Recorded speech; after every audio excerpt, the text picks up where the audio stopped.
incredibly talented, great people that have stepped up to want to run for state representative. And those two people, one is here tonight, Bob Wynot, the son,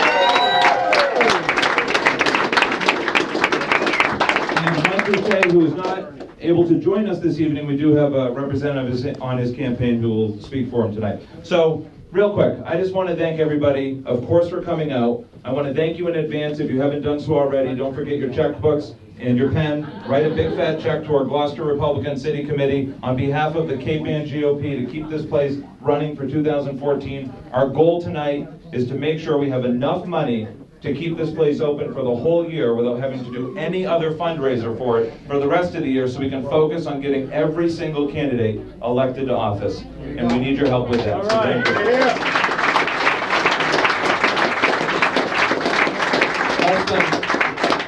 Less than 1 year ago, it was about 9 months ago, I called a lot of you on the phone and I called an emergency meeting. And the emergency meeting was that we have to open a headquarters to defeat Democrats in Massachusetts. And if we don't get a headquarters and some visibility, we were going to lose. And my intention was to have it open for 3 months. That's it. And when the committee got together, they said, that's not good enough. Let's have it open for the year. And this committee, all of Cape Ann, has joined together to make that possible. So thank you, everybody, for all of your hard work. All of the town committee members. If you could raise your hand real quick. And host committee here tonight, Amanda Kelsterson, Pat Morris, Tom Mack, and Joe Orlando Jr., Joe Orlando Sr., Bill McCarthy, Byron Wynn, Matt Morello, Brandon Friedman, Chris Brueggemann, Craig Anderson Jr., who has been phenomenal with helping our technology and whatnot. And a very special thanks to Chris Brueggemann of the Gloucester Republican City Committee for all the food and entertainment here tonight.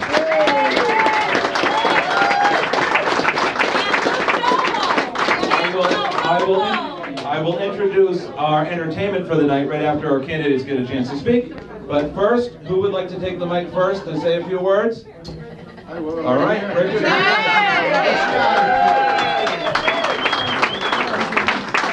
I want to thank Luke. I want to thank the members of the committee. I can't tell you how great it is as a candidate to be here in Gloucester and to be looking out at our headquarters filled with Republicans from this community who are really ready to make a difference this election cycle.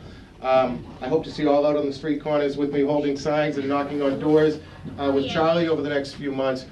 I think I've had a good day today. I spent all this morning in Burlington. They had their town election. And you know things are going well in your campaign when somebody out of the blue comes up to you with a homemade bumper sticker that they made and said, I just want you to have this, and this is the bumper sticker. Honestly, I've been putting on my car, but I figured I'd show it to you first. Do you have any extras? But you know what, as I go around the district, honestly, people are ready. Did you see it? Okay, people are ready for a change, and I think the reason we're all here right now is because we recognize our state and our nation are going in the wrong direction. And this election is the chance for us to correct course and move our country forward, and move our state forward. You know, Charlie can talk about some of the things going on the state level. I'll tell you, as far as my campaign goes, this is a campaign. Really, it's a call for action for all of the people on the North Shore who are tired of the way things are going, who know America's a better country than what we've been seeing over the past few months, and who want to really restore our country and make sure that we have a strong country for our kids and our grandkids. First time in American history, generation to generation to generation, every generation has passed the next generation a better country with more opportunity for people. First time right now in American history that we're about to pass this country to the next generation, and it's going to be a real mess for them. Every kid who's born right now today owes $53,000 towards a $17 trillion debt. Think about that right now. It's a huge problem. And this election really is about what kind of country are we going to be. Are we going to be a country that is prosperous and can pay its bills, or a country that's spiraling towards financial collapse? Are we going to be a country that, the free enterprise system continues to create good jobs and a higher standard of living for people? Or are we going to become a country where the government controls every aspect of the economy and decides who all the winners and losers are? Are we going to be a country where people are self-sufficient? Or are we going to be a country where everybody becomes dependent on the government? And you see all these things happening, one after another right now in this country. We're going to be a country that that encourages success and hard work, or we're going to be a country that vilifies those things. This is what's happening right now. This is what this election is all about. And I really need you. The only thing that we can do here up on the North Shore and in Gloucester is express how the people feel here through our elected representatives. We have one congressman in this area who's wrong on every single issue, right? Isn't it? And this seat is the people's seat, to go to the people's house, the Congress. So I need all of you to stand with me this election. We're doing extremely well so far. Emerson College came out with the poll on Friday. It's 43-43 right now. Yeah, this is going to be another very, very close election. 17 votes per precinct last time, and I would have won the election. So I need everybody out there. We need a strong farm team, everybody working really hard, not just for me, but for all of the candidates, for Charlie, for the representative candidates, for everybody who's running right now, and we can really make a change. So thanks for having me, and I'm going to get these bumper stickers printed in mass.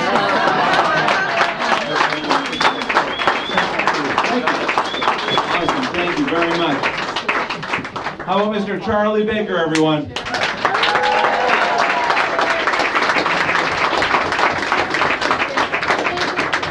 If I jump, I don't need no stinking box.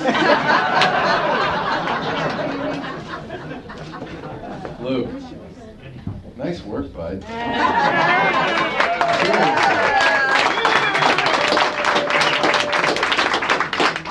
How cool is this? I'm just soaking it in for a minute, okay? Richard said a whole bunch of things about what's going on at the federal level. A lot of those same things are going on at the state level. And for me, a big part of what this race is about is what I call the alphabet soup of Beacon Hill. The ACA, EBT, DTA, ECF, and the list goes on and on. And for the first time in a long time, you have a lot of people questioning what direction our Commonwealth is heading in. And that's even as most of the data shows that the economy is getting a little better. You still have a lot of people out there who are saying, Beacon Hill is just plain busted. There's no accountability, no transparency, no debate on issues that matter. I'm thrilled we've got folks running for the legislature. Did anybody see what happened last week in the House? Yeah. In the House last week, they decided that they would take a vote along party lines. And remember, the Democrats have a supermajority in the House. That doesn't mean we have a super government. It just means they have a supermajority. They voted no debate. No debate during the budget on local aid, education, and welfare. That's like $6-7 billion worth of state spending. No debate? Are you kidding me? Those are issues that matter to people. That's a big part of what I would call the accountability of government. The public debate around the budget. The opportunity for legislators to tell voters where they stand on issues that matter. No debate. What about the gas tax? Automatically inflated forever. No debate ever again on whether or not the gas tax goes up. And the next time somebody tells you, and it will happen between now and the election, the next time somebody tells you that the gas tax should be tied to inflation because it should go up or down with the cost of money, here's what I want you to remind them about. That legislation was written in such a way so that if the value of the dollar goes down, which means the gas tax should go down as well.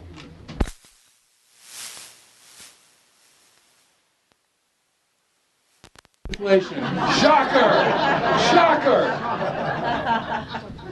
But that's what we're up against, folks. And the good news on that one is good people like you stood outside weekend after weekend after weekend and collected 100,000 signatures. It was the largest volunteer, no paid signature collection effort in the last decade to collect signatures to give the voters an opportunity to tell Beacon Hill what they thought about an automatic increase in the gas tax with no accountability. And in November, your voices and the voices of voters across the Commonwealth are going to ring loud on that one. I can promise you that.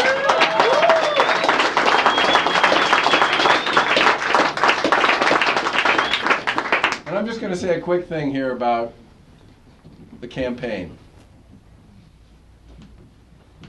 In 2010, I worked really hard. Richard worked really hard. Karen Polito, who's running for lieutenant governor and was running for treasurer, she worked really hard. We all worked really hard, but we all ran as individuals.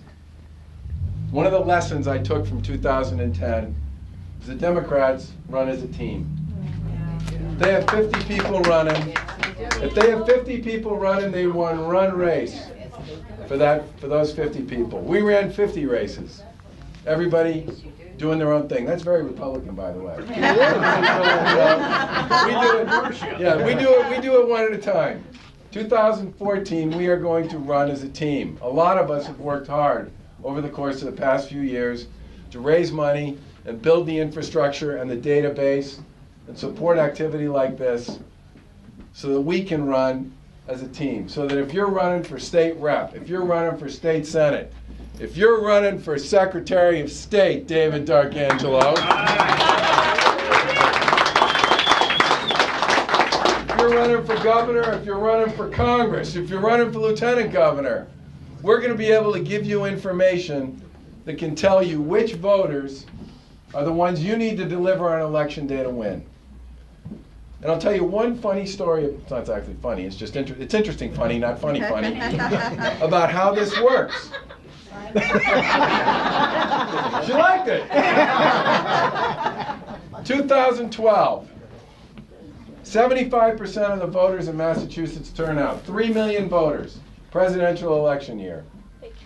2010. 55% of the voters turn out. Not a presidential election year. 2.2 million voters. And that's almost like standard operating procedure. In a presidential year, 3 million voters, non-presidential year, 2.2, plus or minus. 800,000 more in a presidential year. Now we have all the data on those presidential year elections. And we've figured out, based on the data we've collected, who voted and who the people who voted for.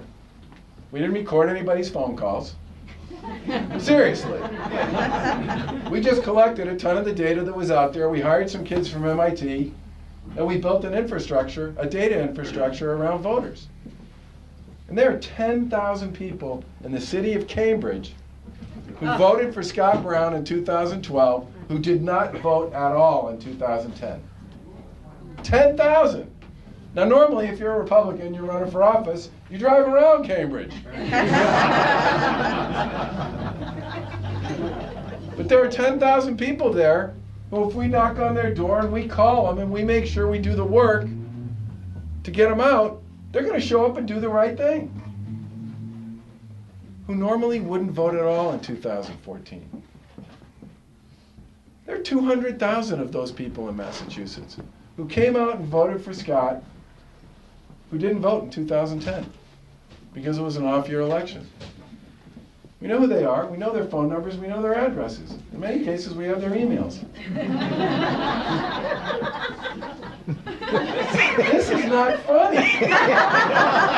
This is great. And what's one of the reasons why we have 21 victory offices we're opening up this year? Because we're going to knock on their doors, we're going to call them, and we're going to get to know them. And this whole program can work off one of these. If you're authorized, you'll be able to collect data when you call people and knock on their door. You find out that you're really interested in taxes. You're really interested in beer. You're really interested in energy policy. You're really interested in Common Core. Guns. Yeah. You're really interested in guns. And we'll be able to know as you walk away or you get off the phone with that person, you'll be able to enter that data into the database, and not only will I know it, he'll know it, you'll know it, David will know it, and when we start going through the process of encouraging people to come out and vote, we're going to know which issues these people really care about, and we'll be able to explain what our positions are on them. This is what a coordinated campaign, this is what playing as a team means. And it's a big part of where we get the incremental vote that's going to turn 2014 into a big year for reform, for smaller government, and for choice and individual liberty and opportunity here in the Commonwealth of Mass.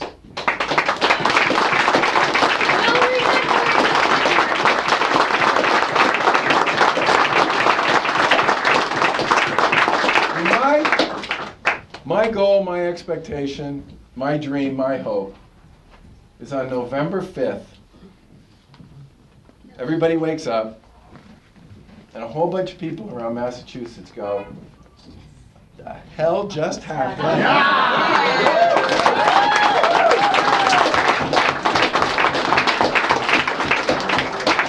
I believe we have the candidates and the message, and I will help raise the money and support the effort so that the people have an opportunity to do the right thing for this great state, so we can take Beacon Hill in a different direction, and so we can put a whole bunch of people up there who are going to work for the people outside Beacon Hill instead of just the people inside Beacon Hill.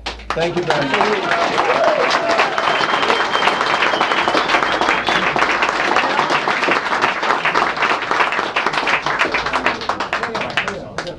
All right, so we've got a couple more candidates in the room tonight. I'm sticking around, I'm not going anywhere. But I have to say, the only way that we're going to help these candidates win, the only way, is to make sure that we have volunteers and people willing to help us here out of the headquarters deliver on those door knocking efforts. So if you haven't signed up yet, please sign up tonight. Also, next, Craig Anderson. Craig Anderson? If Craig Anderson wants to come up here for a minute. Next we're going to have candidate Bob Wynot, and then we will have the great Senator Bruce Starr.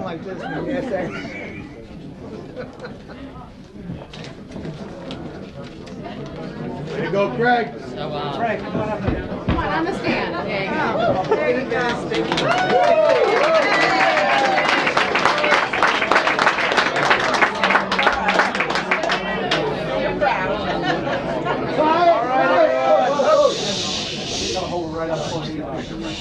So, unfortunately, Mike couldn't be here tonight, but I have a statement from him. So, on behalf of Mike Boucher, who is running for state representative here in the 5th Essex District, he said, "Dear friends, I am very sorry that I am not able to be here with you tonight and share in this joyous occasion the grand opening of the Cape Ann GOP headquarters. My family and I are currently visiting the last 2 colleges with my daughter Catherine before she makes her final selection. I look forward to meeting each of you soon and hearing your concerns about the issues facing our district. Finally, I ask that you please consider voting for Mike Boucher for state representative, and please like our Facebook page, Mike Boucher for state rep, to stay up to date on all campaign issues and activities that are currently going on. Thank you, everyone." And just for those of you that don't know Craig Anderson, he is running, and he is really the coordinator for all of the technology taking place out of the Cape Ann GOP. One of the most amazing young people here in Massachusetts on Cape Ann. So Bob Wynot, candidate for state rep. Well, let's give another round of applause for Craig Anderson. Give it up for Mike Boucher. Good job, for this turnout. Again, let's give a round of applause to Luke and everybody who set this up. This is fantastic. I would like to say, first I'd like to talk about this place. I'd like to say thank you all for coming to Cape Ann to be a part of this great GOP headquarters opening day celebration. I am privileged to be here to witness this opening day celebration here as I begin my candidacy for state representative of the 5th Essex District and the residents of the 5th Essex District, sorry, it's a tongue twister sometimes, on Cape Ann. 184 Main Street is not only going to serve as the physical address of this campaign, but it's also a place where the community can come and express their ideas, address their concerns, identify objectives, and they can search for solutions that will benefit our society, that will benefit the economic and social viability of our society. This location will help all of us candidates to address our constituents by hosting events, by creating forums, and by giving each one an opportunity for one-on-one conversation with the candidates that will help me efficiently be a voice for the constituents on Beacon Hill, and also for an efficient vote on Beacon Hill. I started my campaign because I wanted to be a voice for the community. I wanted to have everybody on the same page, and I wanted to know what everybody else felt so that I can bring that up to Beacon Hill and make it happen. I would just like to say again to everybody that this place is wonderful, and you know, I totally support what's going on here. I think it's done a great job, and that let's do what we have to do to keep this place running, you know? And now, as far as my campaign and my issues, I stand with our future governor, Charlie Baker, on the same thing. Let's get rid of the gas tax.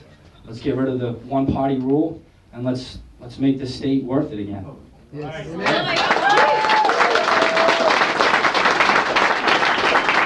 So, you know, it's kind of funny. I was in the grocery store with my 3-year-old last week, and she was whining a little bit about something, and I said, "Stop whining, you sound like a Democrat."